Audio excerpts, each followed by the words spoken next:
Hey, good evening. Welcome to Box to Box. This is Matt. You've got Brad and Oaks joining me here. We're going to do a little recap of the round of 16 in the World Cup and preview the quarterfinals. Also, look at maybe some futures as well towards the end of the show. Hope everybody's doing well. First things first, first impressions or any takeaways from the round of 16. Oaks, you want to go first?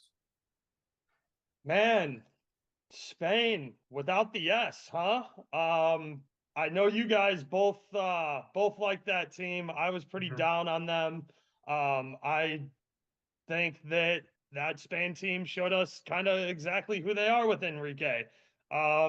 Possession is meaningless unless you do something with it. And it was clear that Spain didn't have intentions on doing something with it. They waited until the final 5 minutes plus extra time to really commit to runs. I thought they looked fine from a possession standpoint, but nobody attacked with the ball until Inaki Williams got on the field. So um, I don't know. I Or think that's Nico just Williams? I Nico mean, Williams. yeah, Sorry, Nico. my Yeah. bad. No, I you're didn't know good. there. One of them plays for Spain. One of them plays for Somebody in For the chat would Ghana. have yelled Ghana. at Yeah, you like you got it wrong. yeah. Go ahead. But yeah, you're But right, man. They it was a lot of possession, a lot of like passing it around without any incision. Nobody wanted to take a shot. It was no, a It, frustrating game to watch. when they got service into the box, I don't know who was supposed to be there. Not a single person was on back post responsibilities on three like absolutely pinpoint perfect services that I saw. I'm sitting there. I'm like, I'm not the one taking crazy pills. Who the fuck's got back post responsibility here? yeah. No, dude, you said it right. Like we talked about this, Enrique, and then I posted about this on Twitter, and people said I that was a bad take by me, but Enrique has been defending this since what 2018, the end of the last World Cup when he just Yeah. newly got appointed. He's been defending this style, and you can't say that you're doing what's got you there. So far, what he had two major tournaments where they haven't produced what they should with the quality of players, and a lot of it's not the possession. It's no one making runs. If you don't make runs, if you're playing deep with a low block, you can just chill. It's easy. Guys right there. Guys right there. Look how comfortable Morocco played that entire Comfortable. game. That Comfortable. was no sweat for them. They had a game plan. They knew how they were going to go at Spain. And I mean, how about a Kimmy, bro? Like Yeah. that is just number one. That's a great story. Number two, hitting the Panenka to walk it off the Dude. field was fucking sick. Doing the penguin celebration to Yeah. kind of throw it in Spain's face because he came out before the tournament and goes, I don't, you guys are all stupid for leaving Sergio Ramos off this roster. Yeah. Yes, he is getting up there in age. He's still and will be for a long time talked about as one of the greatest defenders ever. Yeah. Yeah, it's the pass, the 1,000 passes. If they're just done at a walking pace, side to side, like you're not even stretching the defense. Like No. they can just take their walking side to side, side to side, side, and just keep shifting back and forth. And yeah, you got to inject some pace at some point. I thought Busquets played a pretty good game, all things considered. Like Yeah, he uh, was the only person he until was the only Williams one came in. really trying to push things forward. But yeah, Morocco, man, they usually when you're defending that many passes, you're going to have dead legs, and that strategy works if you're also mixing in the runners Yeah. to kind of stretch them. But yeah, if you're not getting at a walking pace, then you can sit there and defend that all day. So yeah, kind of poor strategy. I thought Morocco they lacked quality going forward too. Uh, but you give them credit. They in the penalty shootout, their technique was strong. Spain was just trying to pass the ball in, and Morocco took them with some conviction. I think that was Yeah, Morocco's strategy from the yeah, jump. I Yeah. think 20 minutes into that game, it was pretty apparent to anybody yeah, maybe not newer soccer watchers, but I think to the three of us and to most people who watch soccer a lot like we do, it was apparent that that's what the game was going to Yep. be. Is Morocco was super comfortable letting them possess the ball, and they were very, very confident going into PKs. They were, it was mentioned several times how Enrique, we don't have time to practice PKs at a national level. I want everybody doing it with the club, blah, blah, So blah, blah, blah, blah, stupid. blah. God. Everybody with Morocco probably hit 150 PKs every freaking day leading up to the Spain And you match. could tell. Because you could tell they stepped to the spot with confidence. Also, I hate the management strategy of waiting until the final minutes of extra time to sub your PK takers on. I think that's terrible. Yeah. Your PK takers need to be on the field Get a little contributing. sweat going. Get a sweat going, break the nerves, get comfortable in the pace of the game. That way, your first touch on the ball isn't the most important touch Right. for your country Yeah. that you'll possibly have. Yeah. So I have a big problem with that. I have less of a problem of when does your strongest PK taker take the PK, first, second, third, fifth. Right. My opinion is you always got to get your strongest PK taker to touch the ball, whether that's first, second, or third. That's less important to me than these guys got to get sweat going. They got to get a couple touches in. They got to be in front of the crowd, and they got to let their nerves settle down, because you could see it when Spain walked up to the spot. They were not prepared for those PKs. Yeah. Speaking of, let's look. That's a good transition. Let's talk about Croatia and Japan, the other match that went to penalties. Japan, I thought also were dreadful. You could no confidence stepping up, like walk ups, tame hits. Meanwhile, the Croatians, been there, done that. They're stepping up, drilling them, and the keeper, I mean, he's smiling the whole time. He's having a great time. Like you could tell he did his homework. Not that any of those saves that he had to make were that difficult, but you could tell he'd done his research. He guessed right, made the comfortable saves. Two different types of games. I thought Japan was much more dangerous. Coming forward. That was even though both Japan games wanted that. Japan wanted to win that in extra time, and it was very clear from their play. They did not want penalty kicks, and that doesn't surprise me. Croatia is a very intimidating team to take to penalties. That whole roster has been in that position before. And I mean, I think Japan, it's a tough defeat, but they're going to learn from this and they're going to come back stronger. I mean, that country continues to pump out talent. They have great academies. They have a lot of talented players. And, this is far from the last we've heard of Japan. It was sad to see them go out that way, but I say it in college basketball all the time. Overtime's where underdogs go to die. Underdogs need to strike in regulation. They need to strike in extra time. They are going to have a difficult time in penalties. And I guess that's a little backwards for Morocco, Spain, with Spain being the favorite.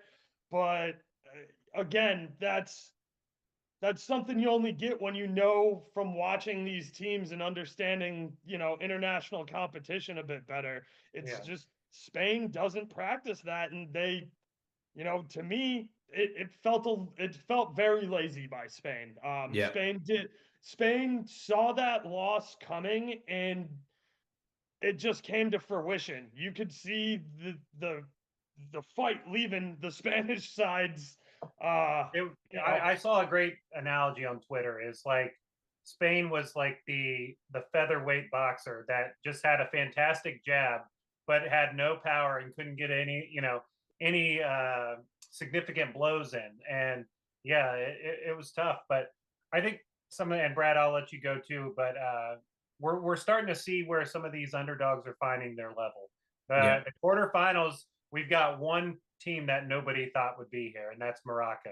Them getting, most would assume it would have been a Germany or a Spain that is in that slot, but we're seeing it's Europe and it's South America. The South American giants have taken these spots because there is that gap. Like the more times you roll the dice, the variance usually catches up to you. But yeah, go ahead, Brad. Any takeaways from that Croatia Japan performance? Because Yeah, man, jump in. I was so heartbroken for Japan, but I feel like they lost that match the second that that Perisic equalized. Like you could just feel like the win, like they didn't play like the wind was taken out of their sails. Maybe it was just me from being a better that I felt like the wind was taken out of my sails. But time and time again, Croatia continue to play their style of football. They continue to impress me. Like they're not the team that you watch a game and go, "Wow, this team is so good," but they do so many things right that they are a good team. Like tactically, they're very sound. I do wish Japan would have went on, but pretty much I think this is a perfect bracket that we have right now. Even though I was a Spain futures better, I knew at some point this Enrique nonsense was going to come to an end. You know, the non-committal attitude. I literally wrote on Twitter, you should have been practicing penalty kicks if this is going to be your tactics. People thought I was a fool. So I thought those two games were, pretty evident what happened. Croatia 1-1, and then Morocco just grinding it out against a team who didn't want to take chances. Well, let's yeah, talk about... I would. Go ahead, Oaks. Finish your I would just say that I agree with you on Croatia. Croatia isn't going to play your most visually appealing football. Yeah. It's not going to be the most entertaining football to watch. But that squad is full of nothing but players who want to win. And they don't really give a shit about your entertainment value. They're going to go get the win. And they have the experience and they have the maturity to do it. Yep, exactly. Well, speaking of a difference in experience and kind of maturity, I thought the Dutch team really outclassed the U.S. team in that department. Holy smokes. Let's talk about that, where I thought we won a lot of battles across the pitch, but where we really failed was staying focused for 90 minutes. Yeah. If we created chances, we had a fantastic opportunity early that, Pulisic, you would normally bet a significant amount of money, gets one-on-one with the keeper, that he tucks that away. But unfortunately, he didn't. And every time that the U.S. missed a chance, it seemed like it wasn't long for the Netherlands to go up the other end and be clinical and take advantage of a concentration mistake. I know Adams had a great tournament, but he was at fault for Depay's goal. And then Serginho Dest, I thought, had a pretty decent game, but he was at fault for Dali Blind's goal. The easiest goal that Blind's ever going to have in his life. My gosh, like we just switched off on he plays over in the Dutch league. So, I mean, are we going to act like that goal was easier than beating, I don't fucking know. Yeah. What goal, the Gold Eagles or whatever? Yeah, I mean, I can't name a lot of the Dutch teams that are outside the top four, but there's 18 clubs in that Endesleeve, or I don't even know how to pronounce it, league. But yeah, I mean, they're PSV and Ajax put up 5 or 7 sometimes on some of those lower feeding Dutch teams. So yeah, let's take it easy on that. Was the easiest goal he'll ever see. But it was a little embarrassing. Go ahead, Matkafee. No, I was just gonna say, I if you guys caught it, if you continue to watch the coverage after the match, they had Matt Turner on. Oh no, it was in his post game comments. They interviewed Matt Turner, and he was pretty frank about it. It's worth checking those things out, and his level that he sees in a day-to-day at Arsenal with the tactical drilling that Arteta puts in and all the internationals around him, like you could see the huge step up he's made already from the MLS now to the Premier League. And I think the US, like this will be a good learning experience, because I think man for man we're pretty equal to that Dutch team outside of Van Dijk and maybe Gakpo, but they were just much more clinical. Yeah, you got to give Dumfries a lot of credit. Yeah, I was about to say, let's talk about Dumfries, because he plays for Inter Milan and he's having himself a very, very good season. I've bet on him a lot in Champions League. When he plays that midfield position like he did for the Netherlands versus the US, he was playing right back most of this competition for Netherlands. It seems like only once Memphis got healthy and they switched back to that two striker formation that, the Netherlands play a lot better this way than they were when they were playing Memphis with kid gloves. Dumfries is a unit, guys. I've made a couple of nice plays with Matkafee and Brad on the Twitter Spaces for UCL. I bring up Dumfries all the time. He shoots, he presses forward, he distributes the ball well, and he absolutely cooked Robinson on that right-hand side. Yeah, he did. Cooked him. He ate his fucking lunch, dude. Dumfries is somebody that if you're new to gambling, and especially soccer gambling, and you plan on sticking with it, keep Dumfries at the top of mind because his prices are always very soft when he plays for Inter, and he plays a very similar position for Inter that we just watched him play for the Netherlands. Yeah. All right. Well, let's talk about the Brazil performance against Korea. Fantastic. Probably the second best performance of the entire World Cup. I would say Spain's destruction of Costa Rica still has got to take that top spot. But man, Brazil, they if they wanted to, they could have scored 7 goals in that match. They really took the foot off the gas once it was won. But very impressive for Neymar to come back from a sprained ankle and an instant impact. Like nothing happened. Nothing happened. They were cutting them up. And Korea, I'll give them credit. They kept on swinging. They kept meeting them in the middle of the ring and going for it, which I love. I love that bravery. A lot of teams would have just sat back and tried to be like, well, we're going to lose 2-0. Yeah. It is what it is. So, but yeah, Brazil, man, when they kick this up another gear, they do look like the best team in the tournament. But thoughts on that game, guys? Brad, you can go first this time. Yeah, man. Talk about Brazil. What a bettor's dream, at least an over bettor's dream. A player props bettor's dream. Ooh. I think I even got my corners in that. I love corners. Like that game was just so much fun. One of my buddies, not a big time soccer gambler, he texted me this free bet that he made, and I think he had every goal scorer and every assist guy in there. And I was like, you should have shared that to me before the game. Because it hit without question. Brazil looked like the best team in the planet. They are deserving of every bit of the favorite that they are. They just have so much class. And unlike Spain, Brazil can keep you pinned in, but they're actually doing moves. Something. They're doing something. They're not just passing the ball back, and it's quick passes and quick movement, which make it difficult for them. But so I'm happy to be a Brazil owner. That's the only future I have right now. And I think I'm just gonna ride that out.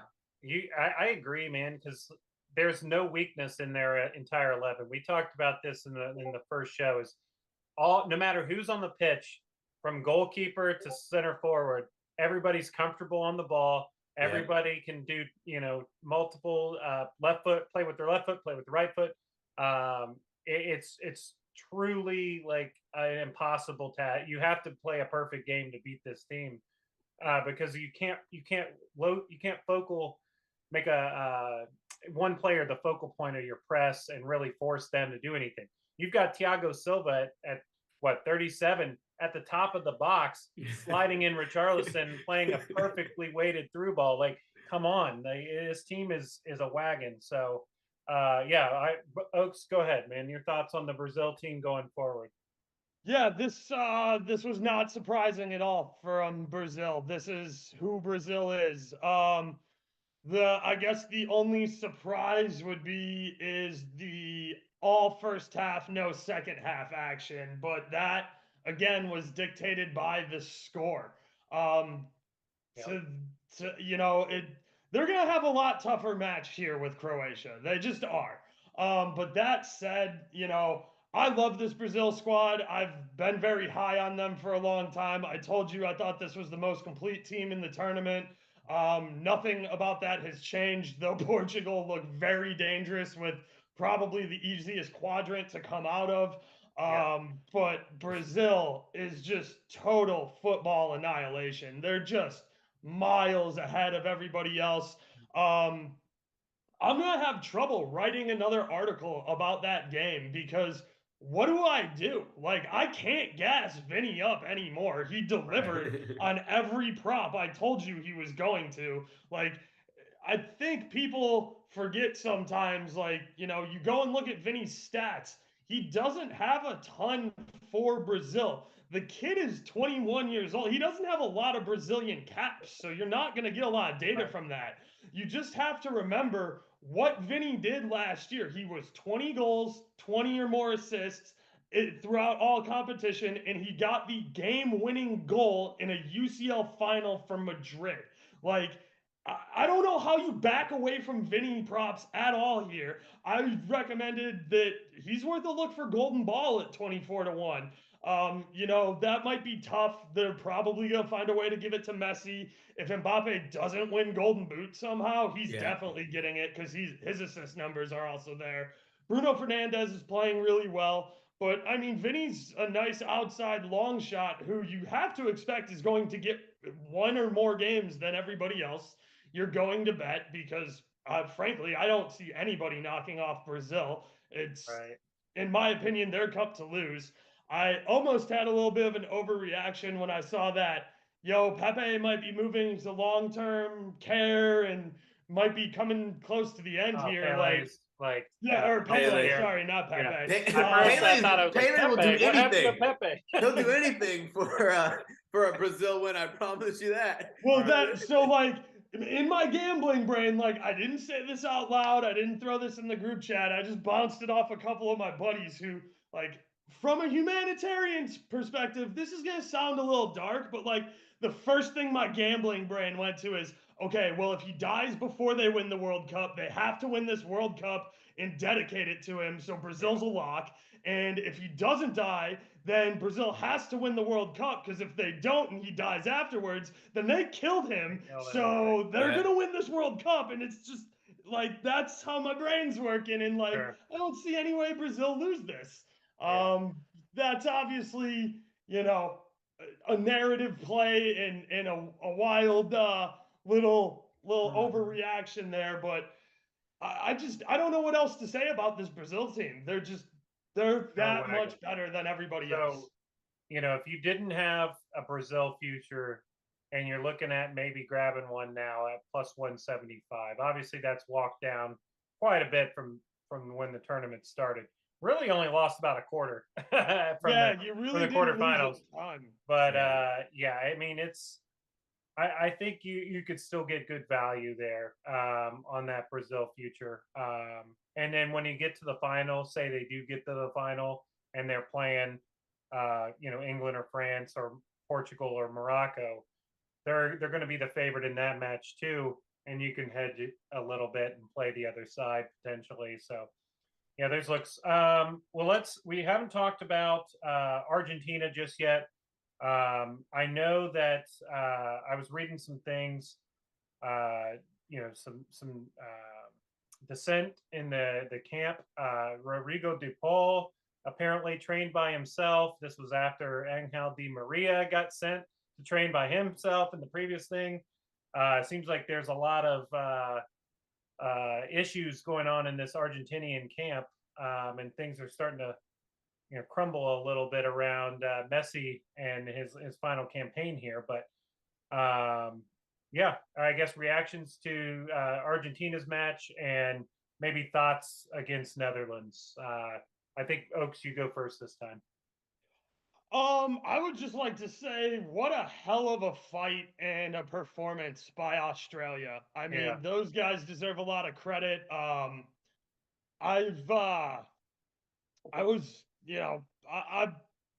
didn't think Australia would win, but they put up a hell of a fight. Good win. They took his goal away and called it an own goal. Whatever. Yeah. That's fine. I don't think he cares. I don't think Australia cares. It was nice to see one go in the back of the net. They showed fight. They played all 90 minutes, balls to the wall. Argentina's just better, and it sucks. Argentina's good. They're a solid team. They're not the second best, not in my opinion. Yeah, me either. They're not. It's tough to. They're on the bad side of the bracket coming with this Brazilian Yeah, buzzsaw. they are. I told you all tournament before the tournament. They're too old. They're made of glass. They don't, they don't play great as a unit, and everything runs through Messi. So, do you think Messi can? Ultimately, if you like Argentina, you have to ask yourself the question: Can he backpack? Can one man backpack a team through 11 Brazilians? And the answer to me is No. hell no. If anybody can, it will be Messi though. Like, Yeah, maybe that bag of 8 tricks. years ago. Go ahead, Brad. Yeah, man. I mean, everything Argentina has done so far has suggested that they've done what they've needed to. They've won the XG battle in every single match. Now, the question is, who have they really played? Like, I look at the resume that they've gone through, and I'm like, man, they didn't look great against Saudi Arabia. They didn't look great against Mexico. They played handshake agreement with Poland, and then the only team that actually gave them that they went toe to toe with was Australia, and that's no knock on them. But it's just like when it comes down to betting this next match, like it really makes me think of what I want to do against this Netherlands side because man, I think Argentina's getting by with so much work from Messi that it kind of makes me afraid to consider them long term as a long term option here. Yeah. Well, and we'll go back and we'll handicap the matches. I do want to still get your thoughts. We haven't talked about England and their run or France, so let's talk about them, and then we'll dive into our predictions here and previews for the next round. So, thoughts on the England squad? Brad, you take this one first. I mean, Southgate's doing what he needs to do to get the English faithful back on his side because Southgate loves the training wheels, and this World Cup he's pretty much had them off. Now I think they're in for a rude awakening when they play this French side. This French side is starting to look like a team that you should be afraid of, but we'll talk about that match as it comes. But yeah, England's done exactly what I didn't expect from them. They've played aggressive football. They've still been tactically sound. They've been able to move and rotate players throughout this lineup to kind of keep them fresh, keep them going with guys who have hot hands. So anybody who likes England or supports England from England, they should be proud of what's being put on the pitch. Unlike a couple of tournaments that we've seen where some questionable decisions. I was going to say this exactly like when we talk about not bringing your youngest players on the pitch right for the PKs, like they are the prime example. But I think what Southgate, he's living, he's learned. We'll see what happens though. They have a tough road ahead.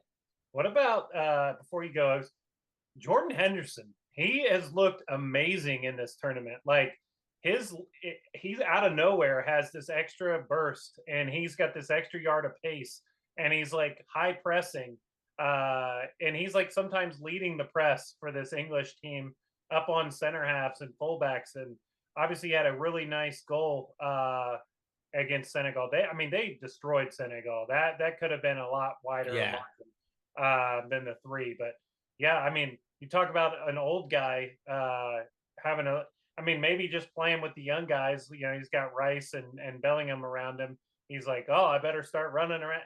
But I guess Liverpool just doesn't want him to play that as much or whatever. Like he's a pretty tactically astute guy. I guess Klopp probably puts the shackles on him a little bit.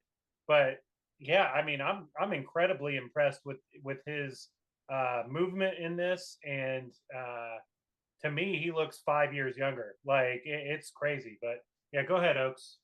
I would say that some of that, no disrespect to Senegal, no disrespect to the US, no disrespect to Iran, no disrespect to Wales.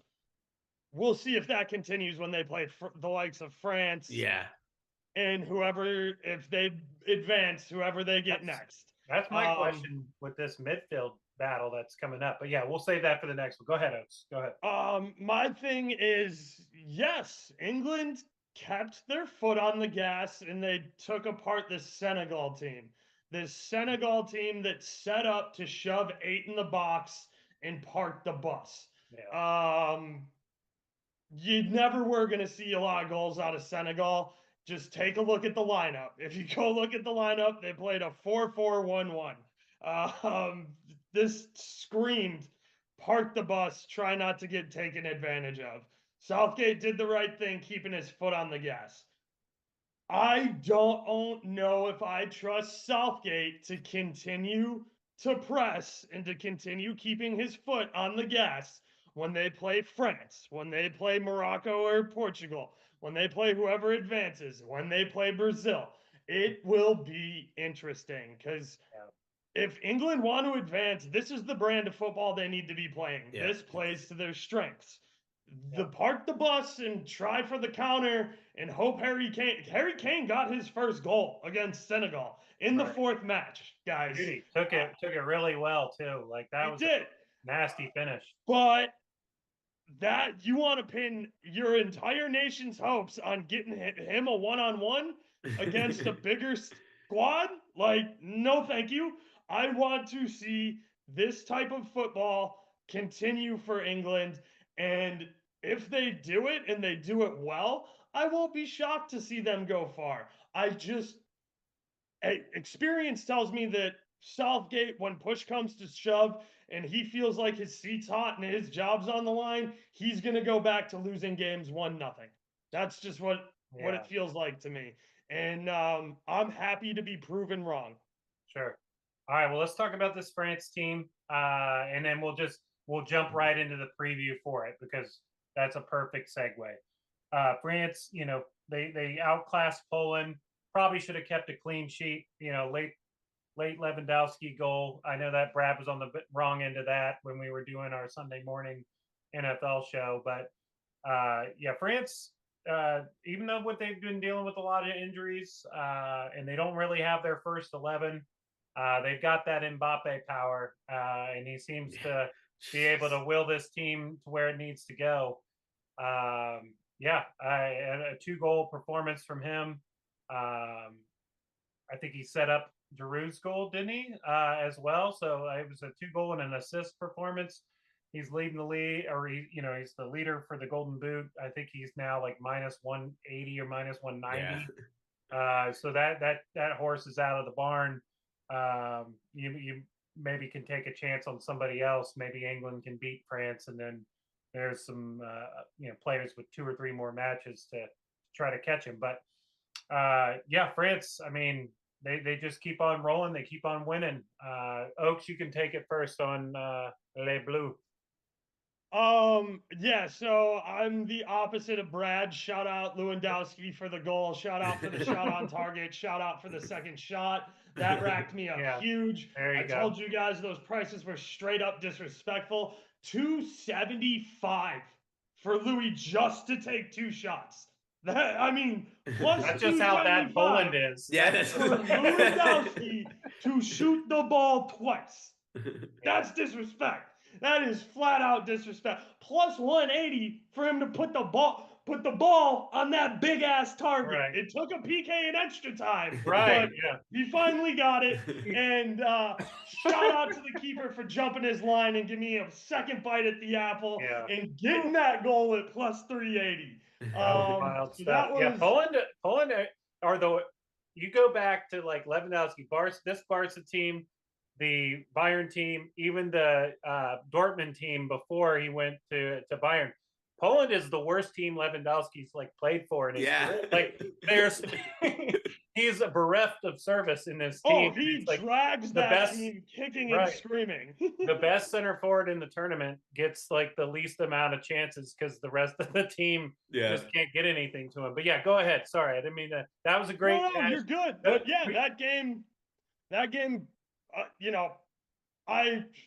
want to brag. I clean swept the article there, 4-0, and it played out exactly how I thought it would. Poland came out. They tried to play with France for about 15 minutes. They threw a couple of big haymaker punches early. France settled down, possessed the ball, absolutely waxed that ass, and then got lazy at the end. And when you're up 3-0, sometimes you get a little lazy at the end, and it happens. France, watch out for France with no Benzema, no Pogba, no Nkunku. This team is still fucking good. Yeah. So you got to watch out. This was the first time Rabiot didn't have a shot on target, by the way. So that did kind of suck, but the number fell way off a cliff there, so I kept it off my card until I dabbled in it live, but told everyone to be Yeah. very careful with it.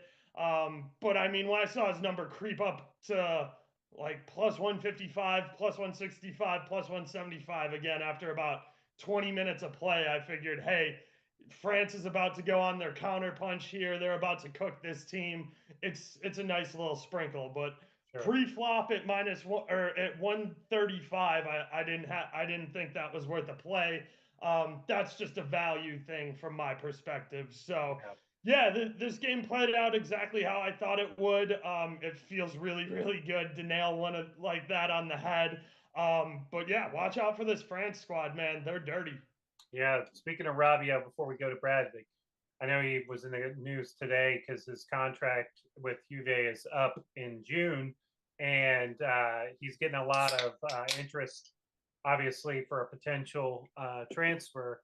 And he mentioned the Premier League that he's always been intrigued by the league and wants to play in it, but he doesn't have a team, which was an open call for like Yeah, it was. whoever's the highest bidder, come get your boy. But yeah, I mean, we'll see. Brad, thoughts on this this France performance against Poland, and then if you want to just go straight into France versus England, and I'll do the little odds there. To advance, England's a small underdog plus 102. To advance, France is a small favorite minus 124. Yeah, so this France team, man, they're getting so much, right? Like so much out of this team, so much out of Rabiot. You guys know I'm a Juve guy, and good for him because he was ran out of town at PSG, and then we tried to run him out of town before we had no suitors to pay the transfer fee. Now, go do your thing, Rabiot. You earned it. He's playing. But it's also kind of a tribute to like people want to talk about Allegri, but he's a good manager who gets more out of his players. And it's kind of like the problem with the United States, right? The problem with these smaller teams is they don't get their players to go play at these massive clubs and get better. Or guys like even like Giroud later in his career, has to go be a dog to get playing time at his club, which means when he gets to his national team, he already has those tendencies. Some of these guys in other countries, they're spoon-fed because they play on their domestic league. It's the top in their domestic league, and it's some crap team that no one's ever heard of. Mbappe's playing out of his mind. I'm so upset that I didn't get the 10-1 because the whole team shafted me in the Euros. But man, this is an impressive France side. What's kind of crazy to me is their price only moved from plus 500 to plus 450 when they moved to the next round. So yeah. I think they beat England. So if you want to take a little sprinkle on that, what I'd probably do is I'd probably split a unit where you do most of it on them to advance and then the rest of it on them to win the World Cup. That way you're kind of free rolling. That's not my breakdown of the game, but I just think that's a cheeky way to play it. I dig it. Oaks, thoughts on the France and England matchup? Yeah, I mean, shit. This is elite level football right here. Yep. This is what we all pay to watch. I wouldn't expect a ton of goals. No. You know, I'll probably back Mbappe to score. Just look at him. Just look at him play football right now. It's absurd. And I'm not even a huge Mbappe supporter. You know, I think that he plays over in France with kid gloves on a lot. And I think when the pressure gets ratcheted up on him, he sometimes struggles. I think he's got a great team over there in France. I have questions about the manager. This team seems to overcome them. They have great leadership in the locker room. They have players that have been here before. I think that they're a perfectly capable team. If you're asking me who I like to advance, I probably like France, but from a betting perspective, I'd probably back England here. You hang a plus number on England on me. I like it. That said, I am worried about Southgate's tactics. I think there'll be player props. You're going to find a lot of value in shots and shots on target markets for primetime guys because goals are going to be at a premium. You know, Mbappe is going to be at a plus number, and he should be. Kane's going to be at a plus number, and he should be. Because I really see this game probably 1-1, going to extra time, and then going to PKs. I think that's what most people see. This is top tier football, and that's usually what happens. Yeah, it tactically, and we were talking a little bit about it in the chat down here. You know, Kyle Walker will take up the responsibility of probably having a lot of those one-on-ones against Mbappe. I think England can win the battle in midfield here. I like their midfield a little bit better than the France midfield. And I think England can have the ball here.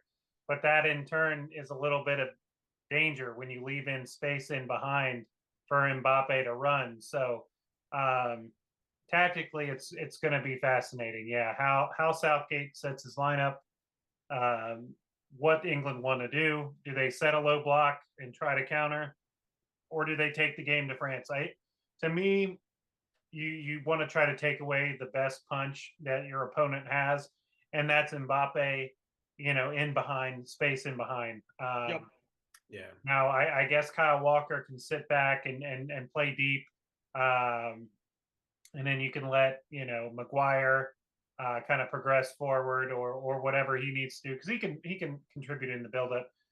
There's a lot of stalemates here, like, you know, Maguire on Giroud. That's a physical battle that it kind of cancels out. Like, I think there's the X's and O's fascinating. To me, this is the most compelling of any of these quarterfinals, and without seeing the lineups, it's tough for us to kind of truly, you know, pick some props out or anything like that. But I do think Mbappe is going to be the focus of the England team to stop. And if Griezmann can score a goal, great. If Dembele can score a goal on the other side, you know, Luke Shaw and Dembele, I would give Dembele the nod in that sort of one-on-one there. It's tough. It's fascinating. These battles all over the pitch are going to be tough. I think that whoever's in the England front three is going to be, you know, just fascinating. Like, does Saka keep his place on the right side? I think he does, because he's played so much all over the pitch for Arsenal in his young career. Like, he's played fullback. He's played, you know, you want him to be able to drop back and help, you know, Kyle Walker deal with the threat of Mbappe. So, you know, Foden maybe on the left. I think he's done enough to keep the spot. But tactically, who knows? Does he give you enough defensively? If you think you're going to not have the, it's wild. I'm holding off putting any bets in until I see the lineups. Smart. Yeah, I do think that England can get through this match. I think I like their team a little bit better than I like the France team, although I think Mbappe is the best player on the pitch. I think that England, you know, 1 through 11 are stronger than this France team right now. So either way, low scoring. I think, like Low you said, scoring. 1-1, KG maybe goes to penalties, and that's where I really like Jordan Pickford to shine here. Jordan Pickford is a beast on penalties. In England, you know, they had their hearts broken on penalties last time. And when it goes to penalties, it's never a good thing for England. But so if it does go that way, France probably edge it. Brad's hair is now the French flag. It's now the French flag. I bring out the France jerseys. Right. No, look how easy that change that was. right, Too. You're like, no, this is France now. But yeah, we got to wait and see. So, any final comments, you guys, on that matchup before we talk about? No, I don't have a betting angle for this yet. Maybe might play first half under 1, but like, this is just so tough because like you play these unders, you don't want to. If you're playing under 1, which means you don't want to play minus. You minus. can't make any mistakes. Yeah, that's and you don't what you're banking on. You don't want to pay minus 128. Like, I'll talk about this when we talk about Brazil, where I would be interested in under 1 at plus 115. That's a Right. big difference. Yeah. Unders have interest when if you're paying juice for an under, most people are like, oh, fuck that. Yeah. Yeah. Well, let's talk about this intriguing other one on Saturday, Morocco and Portugal. And in credit, we did actually kind of skip over the Portugal thing. So this will be a time to talk about Portugal's performance. That's my bad. I realized we skipped them, but It's probably Morocco. because we talked about Ramos for so Yeah. long. Well, and we were covered the discussing it. Portugal match when all we did Yeah. was talk about Ramos, which is perfectly fine because he was the Portugal match. Yeah. Yeah. Go ahead, Oaks. You seem ready to talk. We were chatting a little bit about it before we went live. Yeah. Ramos starting over Ronaldo. What was your take on that? And obviously, he rewards the manager with a hat trick and an assist. So go ahead. Yeah, I mean, I didn't buy into this is a punishment on Ronaldo. Ronaldo's being a diva again. He's people aren't happy with him in the locker room, blah, blah, blah, coach, manager, disciplinary stuff. I think the manager came out and said that wasn't the reason. It's because Ronaldo's 30 fucking 8 years old and he doesn't have 120 minutes in his legs anymore. We should all know that by now. And when push comes to shove, if that match got tight and went into extra time and PKs, who do you want on the pitch more than anybody else on the fucking planet if you need to make a kick to send your country to advance or go the fuck home? And the answer is Cristiano Ronaldo. That's why he was designated as a sub. He's there to play the extra. He's not going to come in with no warm up and touch the pitch just to take the PK. He's one of the few guys I think who can do it. But the whole strategy was to put him in at 70 and be there for the extra time in PKs if needed. Now, Giancarlo Ramos is a name you all should fucking remember. This guy plays in the Portuguese league. Nobody really knows shit about him unless you watch a lot of Benfica and follow UCL like the three of us do. Because we know the name, we know the talent. He's played a total of 38 minutes for Portugal before this, all as a sub. His first game, he's being asked to replace one of the GOATs. Arguably, Ronaldo, he's always in there in the greatest of all time conversation. He's getting his spot. He's getting a spot start. The manager trusts him. He goes on there like a racehorse with fucking blinders on. Isn't affected by the pressure at all. Sees the field with great vision. Finishes every opportunity he has. Bags you a hat trick and gets you an assist. Fucking A, this kid is good. 21 years old, by the way. You just watched a kid go from obscurity playing for Benfica, no offense, Benfica in Portugal, but relative obscurity to he's a $100 million transfer now, period. That's how big that performance was, and it can't be undersold. I like Portugal a lot here. I thought this team was super underrated. Coming in, they got the softest quadrant. They were set up to make a deep run. The manager made the tough decision, and people are now going to be used to Ronaldo coming off the bench. Ramos has proved that he's earned that spot.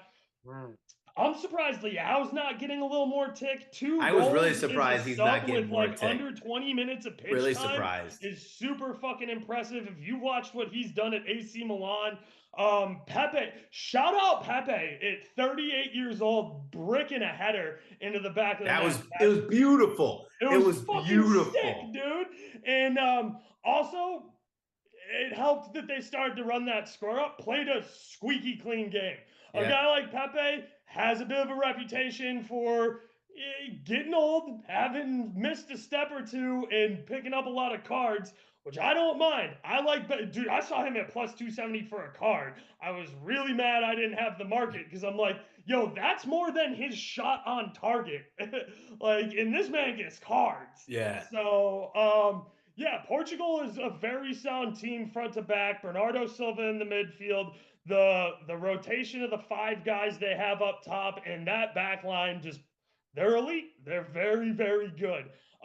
Morocco's proven that they can play very good low block. Yeah, I don't think you can do that against Portugal. They got too much. They're not going to piss away their chances like Spain did. They are very elite at finishing in front of the net when they get opportunities. And yeah, I think Portugal advance here. Morocco, it'll be interesting to see their tactics. I think it's going to be a great watch, a great game. Morocco's proven that they don't need to possess the ball and they don't need to excel in XG, and they can still win games. And don't get me wrong, I use XG as a tool. To me, it is absolutely the farthest thing from the end all be all of who wins games. XG is very nice. It's a nice tool, and it's a thing that makes people kind of calm down and see. If you're taking a long shot at like plus 600 or 700, and you can explain, how this guy's owed a goal or has taken shot on targets, whatever. When you look at the eye test, you can tell true finishers when you see true finishers. I mean, you can tell, yeah, that might be a 0.05% XG, but when I see that Messi's the one putting the fucking ball up with his left foot, yeah, that's the XG value has gone down significantly because you know who's there taking the shot. Who's doing it? Yeah. Yeah. I think with this, and Brad, I'll kick it to you for this too, but I think this Portuguese setup is the reason they're not playing the traditional wingers like Leao is they want he's playing like 3 attacking midfielders in like a 4-2-3-1, like, and all of the attacking midfielders can kind of possess and cut inside and kind of sink in, and the fullbacks overlap in this Portuguese team. Guerrero got his goal. Very well taken. You talk about finishing, like he didn't look like a defender when he took that thing. He hit the laces off of that. It was like a Totti finish from back in the day. But it's strange. I mean, you see, João Cancelo and Cristiano Ronaldo and Rafael Leao and all of these guys like on the bench. Portugal has an incredible team. They really do. I do think he keeps the same team. Yellow card accumulation is one thing I wanted to check on this because I think there are some suspensions on both sides. England, I don't think have a yellow card yet in the whole tournament. Really? I didn't realize that. Yeah, France, I think Walker should have had one at least, but yeah, there's no suspensions in the France-England thing, but I think there are 1 or 2 in this Morocco-Portugal match. So I want to double check that, and that'll be more of a lineup thing. But Brad, yeah, just thoughts on how you think this Morocco-Portugal and Oaks. Did we get a pick out of you? I'm sorry. Before I kick to Brad, who's advancing? You said you'd take England and the England-France, and then from a betting perspective, right. The number makes me want to back England. Mm-hmm. I think France probably get the job done, but hey, look, I don't think there's a wrong option there. Sure. That's one, like we said, we're going to need to see lineups because the lineup's going to tell us a lot about what England does. And if England isn't prepared to come out and go toe-to-toe and they play low block and try and counter, I'm going to take France. If England come out and play attacking football, I might back England. It's that close of a toss-up to me. Like, that one's a true coin flip. Here, I really respect Morocco and the heart they've shown and the quality of football that's come out of that country and the players that have played. But Portugal, man, they're fucking good. Yeah, Brad, did you say you thought France would get through? Yeah, I thought. Okay, that's what I wanted to get a pick down. I'm going to take England to get through. Nice. And that way we can at least have something to go back to when we talk about it again. So yeah. Talk to us about Morocco, Portugal. Yeah. So first I want to address kind of a couple things here. What you said, Matkafee, was pretty good about this Portugal team on how they play football. So I made the statement, and I'm not alone in the sentiment of Portugal's past failures were because they had a lot of individual players and not enough playing together, playing as one cohesive unit.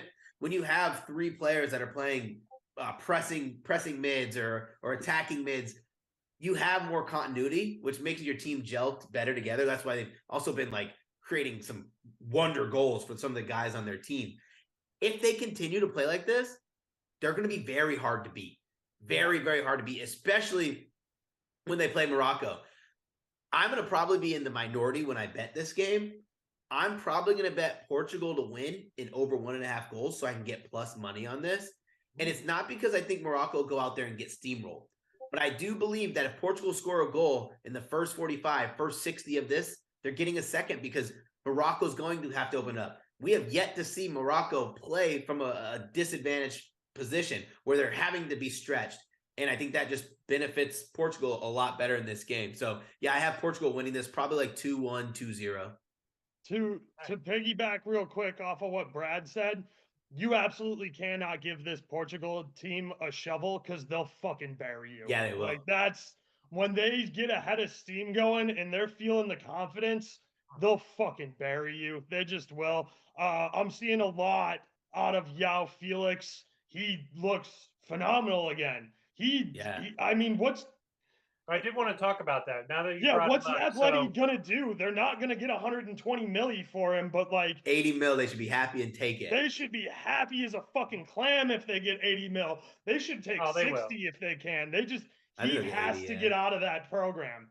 I think he's burning the bridges, with Simeone right now. He's saying let the agent handle it, and all I want to do is focus on Portugal and stuff. But he's also, talking out of both sides of his mouth when he's saying, "Hey, look what I can do when the system is freed up and I'm allowed to express myself." So, he was a signing that never made a lot of sense for Atleti. I think, a diminutive, creative player that needs a lot of freedom of expression doesn't really fit a Simeone like high press work rate kind of a team.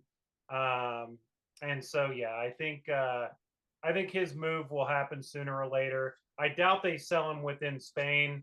I know he's long. There's no chance he goes to a rival club in Spain. It's been a long time rumored that I know Barca don't have the money technically. No, they do not. They don't have the money for the players on their bench. They always figure out a way to get their man, even though they don't have money. So, they're going to sell Depay.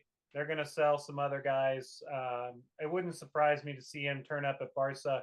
I don't think Madrid would go in for him. Maybe PSG, pulls him and adds him to that project because he's a big upgrade on Soler and a big upgrade on Sarabia and those other guys, and a long-term replacement for Messi at the PSG who might be going back to Barcelona anyway. Maybe he comes to England. Obviously, that's where the money is. I don't know, man. I think that fucking sweetheart deal he's gonna get to go play for Miami is gonna be too much to pass up. Nah, I think City will finally move on from Bernardo Silva, and I think he'll just slide right in, take his countryman's spot at Manchester City. They'll have the money to pay for him and give him they'll outbid whoever else, and that's if Pep wants him. But I could see club ownership. That's a license to print money. No, he's talking about Felix. Yeah. Well, that's what I think Felix could go to City for sure. I see that as a natural replacement, and he's at an age that would make sense. But I think Portugal get through this fixture as well. By hook or by crook. I think they're the better team. They're the more experienced team. I like what Morocco's doing, but usually water finds its level. And, can they keep this team on, off the score sheet for 120 minutes? I don't think so. I don't think so. So I think Portugal win in regulation. I would take the money line on Portugal. Yeah. Because to advance minus 410, you're not getting any sort of value there. But I let's wait to see the lineups. I would expect Bruno obviously is pretty much undroppable. play his assist, it's still going to be probably juicy considering Morocco had this good defense. We got a plus 350 on an That was high. assist versus That was high. I Sweden. mean, his goal or assist was like even money, which was pretty wild to me in the last round too. Like, I know it's always better to split it. You know, you usually get better return, but yeah, for a guy who takes that many set pieces and was the designated penalty taker that day, to be even money, that was wild. Let's talk about the Dutch and the Argentinian matchup here. So, yeah, Netherlands are plus 126, a small underdog. The Argentina is a minus 150 or so favorite to get through. We touched a little bit about Di Maria and Rodrigo de Paul having some issues there in the Argentinian camp. Those are definitely two guys that are part of the first 11. But yeah, I'm fascinated to see this Van Dijk led defense against this Messi led offense. Like, it's going to be really, really fun to see these two superpowers, kind of world 11 players going up against each other. So, Brad, I think you take this one first. Yeah, I'm probably going to bet Argentina money line. Do I think it's something that I want to do? Probably not, but I want to have some kind of action on the game. I just think they are the better team, one or two teams in this tournament who've won the XG battle in every game. And I will say something kind of bridging off what Oak said, like with XG, it's sometimes it can be a little bit of fool's gold because people want to measure XG with some players who can't finish, with players who are garbage truck. Yeah, they're going to have high XG because they have 6 shots on target in a game where these are all just little pitter shots to the goalie. Like, it's a big difference when you're talking about Messi and his XG. Like, that matters. So I will probably back Argentina in on the money line here. I kind of like the price, and this is one of those where if it loses, if somehow this goes to PKs, you can live with plus 125. I think they're the better team. Netherlands got a pretty much a sleepwalk into this game. Like, did any of us really believe that United States were going to win that game? No, not really. So for me, yeah, this is an Argentina bet for me. Yeah, we were talking about in the chat, like, who do you think's had an easier path to this spot? Like, has it been the Dutch or has it been Argentina? I think it's been Argentina. Probably Argentina. Man, but the Dutch was pretty easy. The Dutch, on paper, the Group A was the easiest group, I thought, most straightforward anyway. And yeah, Argentina made it more difficult than it was probably. With they should have blasted Saudi Arabia. Like, that first half, I still can't believe they didn't score like 4 or 5 goals. Like, it was just that Messi penalty. They couldn't stay on side to save their life. But yeah, anyway, go ahead, Oaks. Thoughts on Netherlands? Yeah, I want to touch on what Brad was talking about. If you want to see a team that has XG through the fucking roof but still doesn't get any W's, go look at Brighton. Period. Yeah, like, Brighton, all they do is create XG. They take 26 shots a game and they'll still lose 2-0. Like, it's That's XG. when you have Welbeck at center forward. That's what happens. Like, hey, but yeah, they've got a lot of good guys that can deliver a lot of really good crosses into the box and get some good shots. But yeah, it's, speaking of, isn't you mentioned Brighton and McAllister? Doesn't he play for Brighton? Am I losing my mind here? Yeah, he does. That's what I thought. Yeah, so you got McAllister, who seems like he's guaranteed to start for Argentina here. How often does Brighton have a player starting for the Argentinian national team? It's kind of wild, but go ahead, Oaks. Keep it rolling. Yeah, so I'm not a huge, like I said, I call it bias, call it what you will. I'm not huge on this Argentina team. They've had plenty of problems. They fucking benched Lautaro Martinez, and it was the right move, as we've seen. His replacement gets fucking buckets. Lautaro isn't finishing. Yeah, he's not even in the 11 anymore. No, Like, maybe it's, maybe it's the system Argentina plays, but here's the thing, dude. Argentina, they have a lot of good names. It's really, really tough to play with Messi. And it's really tough to play The thing that makes Argentinians so successful elsewhere is they all play really strong, but they all need the fucking football at their feet. And when you're up there with Messi, Lautaro Martinez, Di Mira, there's only one ball. Okay, it's like what to piggyback off of what I talked about with leg is it's like when Brooklyn put fucking James Harden, Kevin Durant, and what the fuck's his name together, Kyrie. James Kyrie. Harden, Yeah, Kyrie. there's only one ball. Like, that's the thing with Argentina. All these guys need the ball at their feet to be as creative as they need to be, and we've seen problems come from that. They have trouble staying on sides. They're good in the midfield, but this Netherlands team is fast, and this Argentinian team is fucking old, and there are a lot of miles on those legs out there. I like Netherlands here. Plus 130 to advance. Fuck yeah. I'll take Netherlands all What- day here. I really like what Dumfries did. I really like what that Netherlands team does. I like how they line up. I think Memphis, I shit on him a little bit for how the coach used him, how they managed his minutes.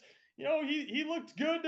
He looked good versus the USA. I'm not saying that that's the end all be all, but Right. hey, man, when Memphis puts on that Netherlands kit, he's a different player than he is at Barca. He just is. And yeah, I'm Netherlands all day here. Cody Gakpo is having himself a tournament. I don't know how you stop him. I'm back in Netherlands all day here. I just like what I've seen out of them. I like how they attack. I like how they press the issue. And I just don't think Argentina can run with them if they can get a counter. Yeah. All right. So we got Oaks is in the Dutch camp. Brad, who's your pick? Argentina. I'm just playing it for the money, but listen, I just love how Oaks said Argentina's old, like Netherlands are not. Right. We just got two teams of dust running at each other. True. Right. Yeah. It's gonna be fun. I think it's tough. Van Dijk in the middle of that defense Yup. is it, but Argentina just don't have a good center forward anyway. So like, it's gonna be moments of magic from Messi. It's gonna be a free kick. It's gonna be something at the top of the box where he just a little quick interplay. I see a low scoring match. Argentina will foul the shit out of Gakpo. That's how they're going to stop. Oh yeah. If they're going to play hack city, nothing in behind. It'll be really. I think the Dutch. This could be a great cards game if we look at the ref. I think the Dutch, they need to be better and more efficient from their set pieces. I think Gakpo's delivery from corners hasn't been great.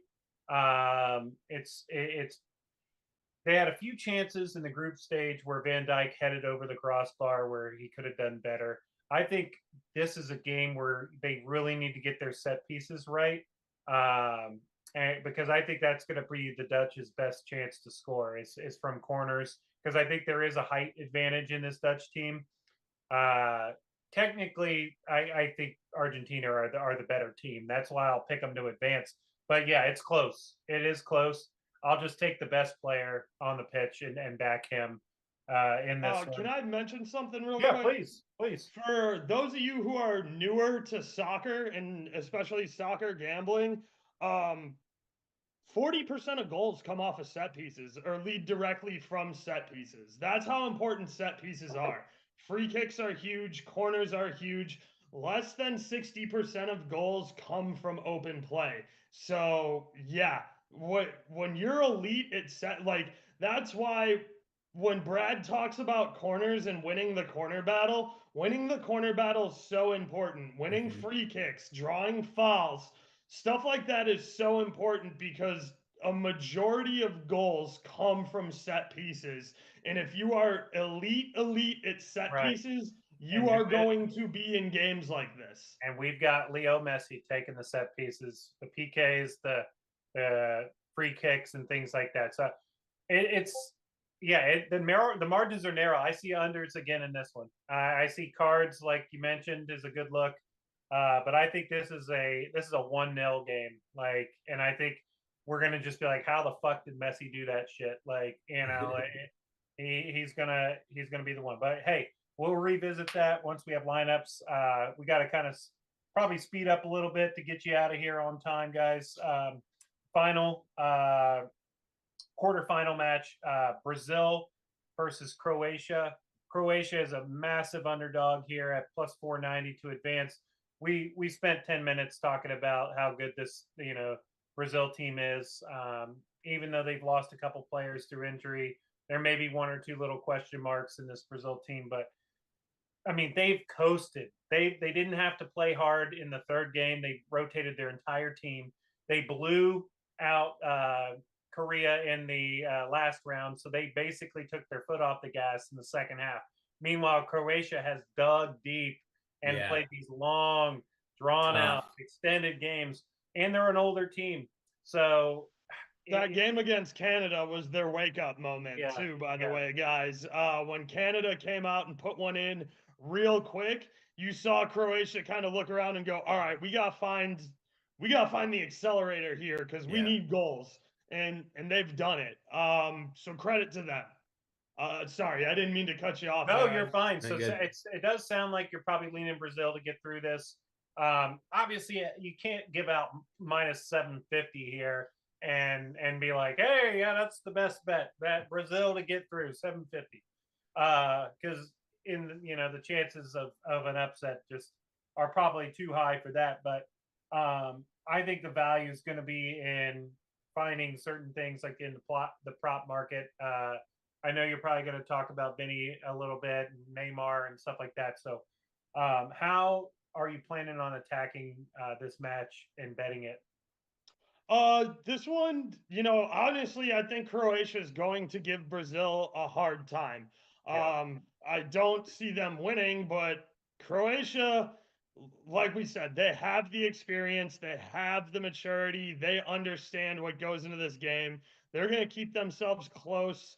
They're going to keep it cagey. They're not going to quit. When we talk about Korea had an opportunity to quit and kind of hang their heads and be like, okay, well, we'll just park the bus and lose 2-0. I might not see Brazil scoring in the first half here. Croatia is going to play a lot like Serbia did. I mean, they're going to hack the absolute. That's how you have to attack Brazil, is when you're physical and you're big bodied like Croatia is, and you got these dogs in the midfield who are very experienced and very clever at how they can still touch ball first, but physically make you pay for being anywhere near them.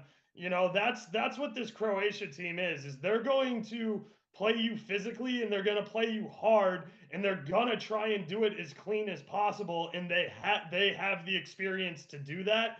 They're eventually going to start picking up cards here. That's a market I absolutely love is targeting cards in this one, obviously depending on the ref. I'm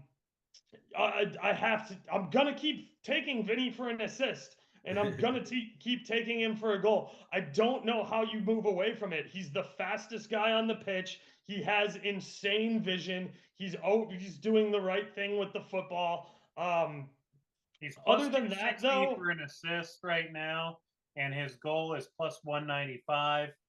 Neymar plus 115 for a goal, and Neymar's assist is plus 120. So you are getting a little bit better value on Vinny goal and assist versus Neymar. Obviously, Neymar taking the penalties. His goal is going to be a little bit shorter odds. But I'm surprised to see all these Brazil guys in plus money pre-flop.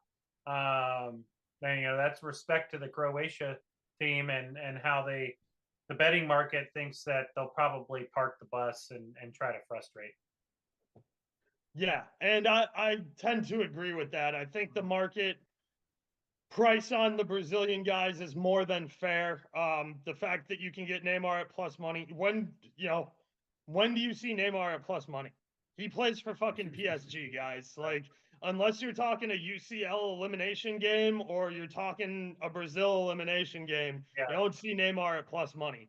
The values here, it's going to be difficult though. I mean, you're not going to see everybody in the front four Golazo like you saw against Korea. Croatia won't get punked like that. They just won't. They'll start putting people in body bags before they let this score go 4-0. Yeah. Yeah, go ahead, my bad. No, I was shooting it to you, man. So go right ahead. I actually have a parlay that I've put together in this. It's going to be probably one of my only 2 to 3 unit bets in this tournament, but it's a good setup here. It's the parlay handicap of Brazil -1.5 and Portugal -1.5. So that means they have to win the corner battle by 2 or more. It spits out +110. Love it. We know what Croatia are going to do, and we know what Morocco are going to do. This is going to give us provide ample opportunities for 2 teams that are going to be in possession, 2 teams that are going to be trying to get balls in, and on the other side of the ball, 2 teams who would much rather send a ball out for a corner than send the ball across the middle of their field.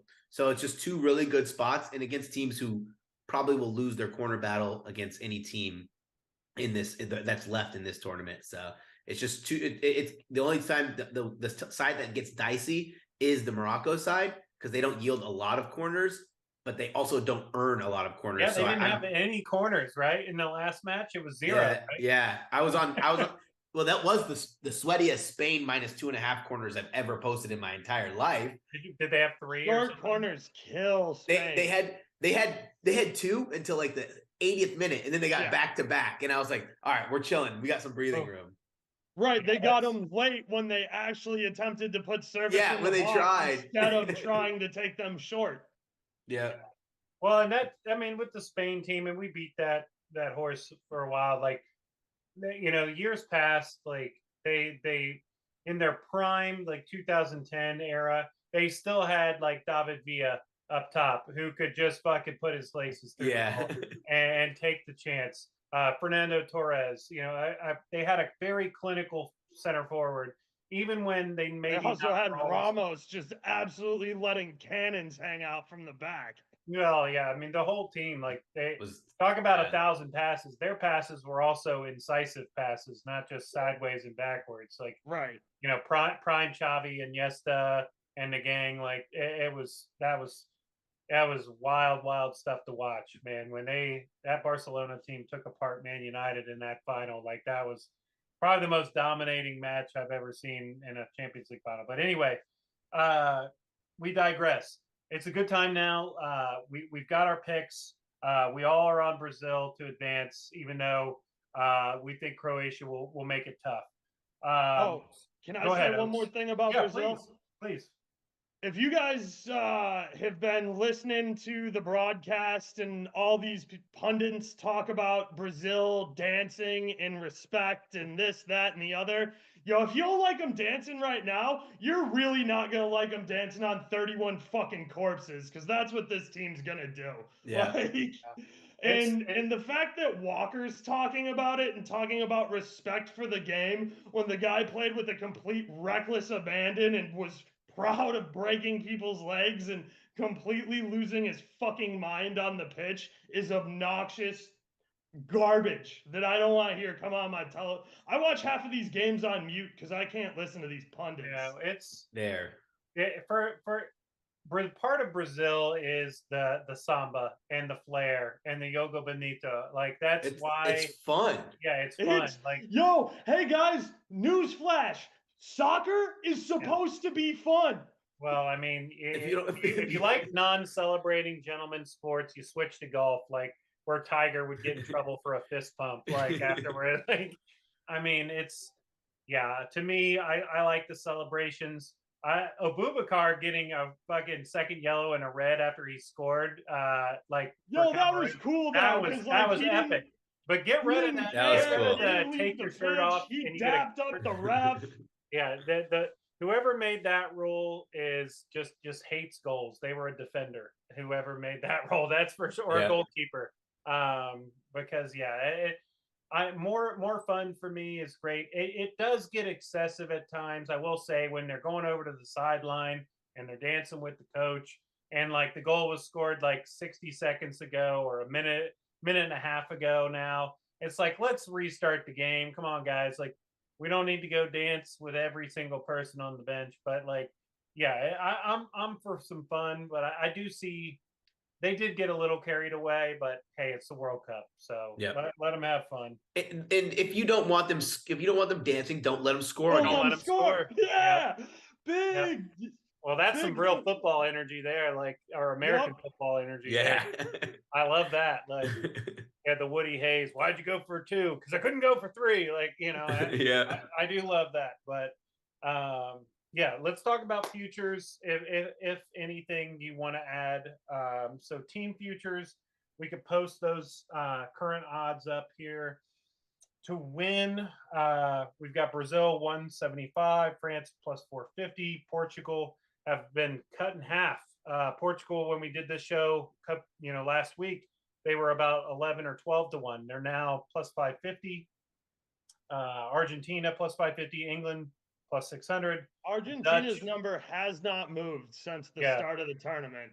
yeah, it just comes down to they're staring at that Brazil. Yep. The odds That makers whole left have side known of the it's going to be bracket is just, yeah, yo, the you're staring at semifinal. Brazil. That South American semifinal has been predicted, and it probably will happen. And then yeah, the Dutch, if you want to see that, the plus 1500, and if you want a long shot, Morocco and Croatia 38. You're better off playing them just match to match if you think they can get an upset. The odds of them stringing together 3 upsets in a row are extremely long. So anything if you don't have anything in pocket, say you're just coming to it right now, because I know Brad and I both have Brazil from the start of the tournament. And Oaks, forgive me, I don't know what you have in pocket for your futures, but well, it's only right that you roast me for it since I got on you guys about Spain early. I had Germany winning it all. So, Hey, yeah. Germany were great. Like their numbers, you talked about expected goals and everything. Like they played great, but they did what Canada did. They couldn't put 90 minutes of football together. Exactly. Yeah. But yeah, so if you don't have a future right now, you've got 8 teams, and this is the market. Is there anything you'd advise anybody to take a slice of right now? Probably not at these prices. I did say this. I do like Bruno Fernando's golden ball. Let's talk about that market. Since the team is probably not that interesting, let's dive in more into the player market. So yeah. Golden ball market. Let's pull that up. And I'm sorry we won't have the graphic for you guys, but I'll kind of run through it a little bit in the odds, and then let Brad and Oaks talk about it. So Kylian Mbappe is your favorite. He's at plus 125. Messi is the second favorite here at plus 430. And then there's a significant drop off to third and fourth and on through the list here. Bruno Fernandes is plus 1600. Vinny Jr. is plus 1800 here. Neymar plus 1800.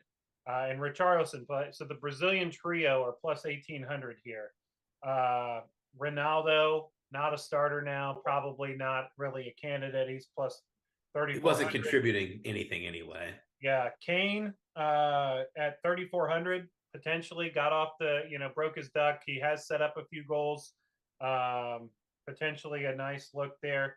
Thiago Silva in the middle of that Brazil defense, potentially 4,400. He had an assist. Modric, the defending winner, 50 to 1, but their tournament likely comes to an end after this match. So what do you guys think? Brad, I know you started to talk about something.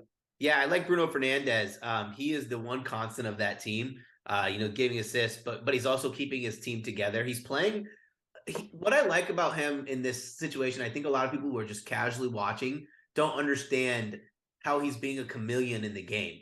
If his coach demands something in one game, it's not to be expected that's what he's going to do in the next game, depending on tactics. And that's really what these voters are starting to see. Is this guy bringing their team together like a Modric? Is this guy contributing in some way, like a goal scorer or like a keeper who's getting stops, or a guy who's getting a ton of assists? And I think that with Ronaldo getting benched helps this cause way more. Like the only way, if let's say Portugal get to the finals, right? And Portugal lose a close one or they win, the only way Ronaldo wins the golden ball on this team is if he's the one who delivers the equalizing or game-winning goal late in the game. It's set up perfectly for Bruno Fernandes. The torch is being passed to all the younger generation of Portugal. And I didn't want to take anyone on the Brazil team. I'm still praying for Richarlison to win the Golden Boot that I have 50-1, but it's just too scary. I know Oaks is probably going to be on Vinny, which is great, but like it's too scary. I'm like Vinny, Neymar, Richarlison, Silva. Like who do they vote for? Yeah. Well, and you've got Richarlison leading in the goals, but there's a fun market for the Brazil tops. I think the Brazil team kind of all cannibalizes itself here a little bit. Like there's too many guys having a good tournament at the same time. I know, Oaks, your point was maybe Vinny Jr. But yeah, go ahead. What do you think? Talk about that. The reason I think there's value on Vinny Jr. is that with like it or not, I know Neymar naturally plays more on the left wing. He's center. He is 100% center for Brazil. And there's Martinelli's been nice, but I don't know any way you justify taking Vinny Jr. off the pitch for Martinelli until the 80th minute, or Vinny's tired. I mean, that's who Vinny is. Like he's young, he's insanely athletic, he's insanely fast. He plays for Madrid. He got the game-winning goal in a UCL. You see it. He's clutch. He has no fear. The trust is there from everybody but Richarlison, and it looks like Richarlison's starting to trust him. But that of the front four, Vinny's the last guy I expect to get subbed off. I expect Neymar to come off because of his injury stuff. I expect Richarlison to come off if he's trotting back like a fucking bum again. And with Gabriel Jesus picking up his knee injury, that sucks. I think they're less likely to throw on what's his junior from the Brazilian league. Like I think Richarlison, he's without having Jesus right there nipping at his heels, I think he stays on 90 minutes nowadays. Like.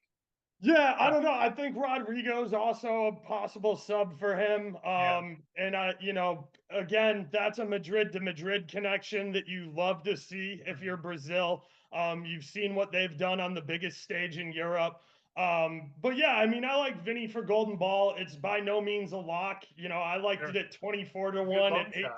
Right, at 18-1, it's worth a few bucks.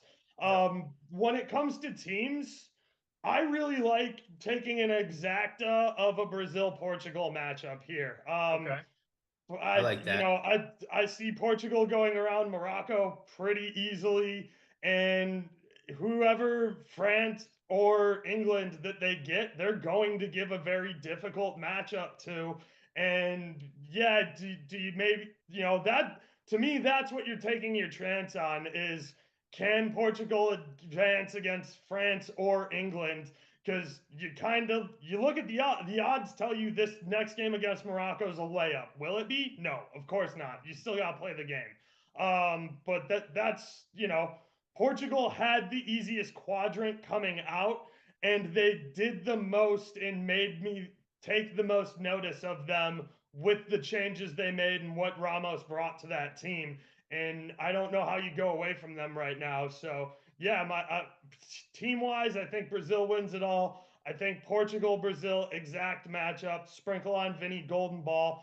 I think Mbappe's odds for Golden Ball are really good if you don't think he wins Golden Boot. I don't see the committees giving Golden Ball and Golden Boot to the same person. I just don't.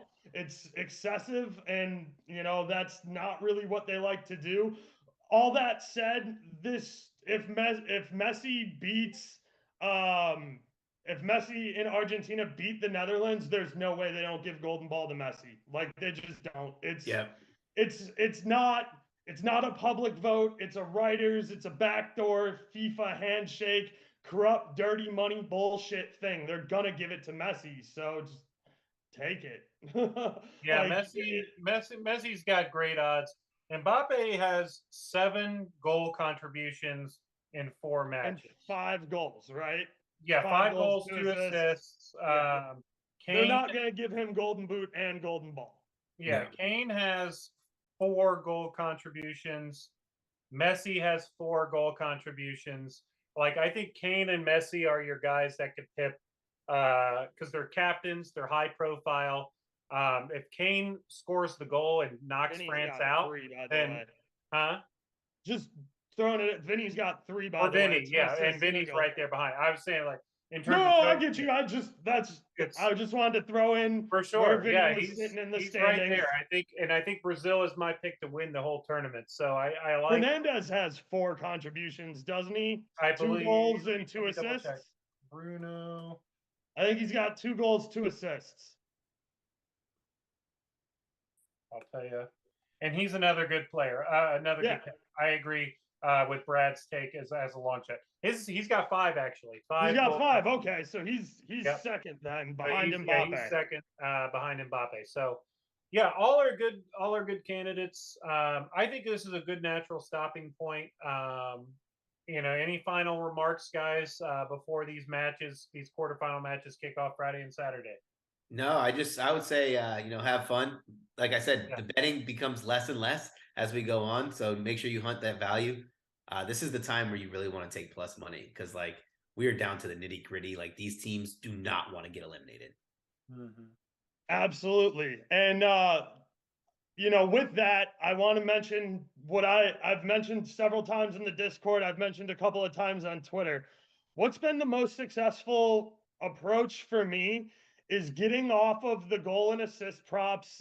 They are very nice. You get very nice numbers on guys you don't see very nice numbers on. And continuing to take deep dives on guys that I know are elite for shots and shots on targets, markets.